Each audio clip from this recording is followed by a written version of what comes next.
জয় ঠাকুর। আশা করছি সকলেই ঠাকুর মা স্বামীজির কৃপায় ভালোই আছো। তো আজ আমার ভিডিওটি হচ্ছে বেলুর মঠে গতকাল রবিবার একটি অঘটন ঘটে গেছে, সেই তথ্য তোমাদের কাছে আজ আমি তুলে ধরার চেষ্টা করছি। ঘটনাটি হচ্ছে এই বিশাল বিশাল অতি প্রাচীন গাছগুলি দেখতে পাচ্ছ। এই গাছগুলি আমাদের স্বামী ব্রহ্মানন্দ মহারাজজি যখন বেলুর মঠের প্রথম প্রেসিডেন্ট ছিলেন তখন এই অতি প্রাচীন গাছগুলি লাগিয়েছিলেন। তো তার মধ্যেই একটি গাছ গতকাল রবিবার কৃষ্ণচূড়া গাছ একটি ভেঙে পড়ল, সেই ঘটনাটি উল্লেখ করব তোমাদের সামনে।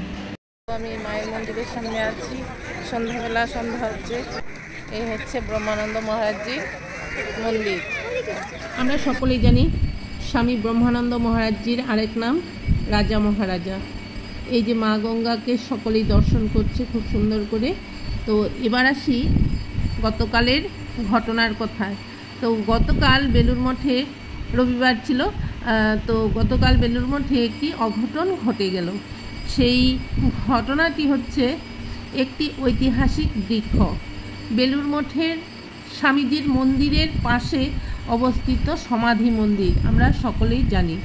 তো শ্রী শ্রী ঠাকুরের ষোড়শ পার্শ্বদের মধ্যে 8 জন দিব্য সন্ন্যাসীদের এই মহাপবিত্র স্থানের সমাধিস্থ করা হয়েছিল। তো ঠাকুরের ষোড়শ পার্শ্বদের মধ্যে 8 জন দিব্য সন্ন্যাসীদের এই মহাপবিত্র স্থানে সমাধিস্থ করা হয়েছিল।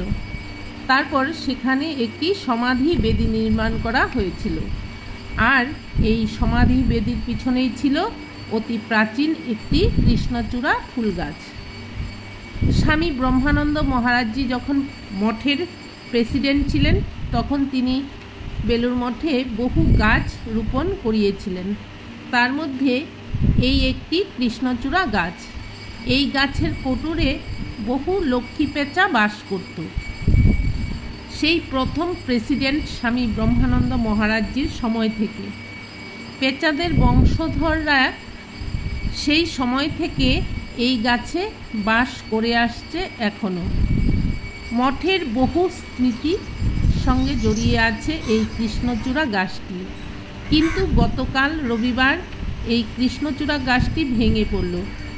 মঠের এত যত্ন এত পরিচর্যা সত্ত্বেও এমন ঘটনা ঘটল।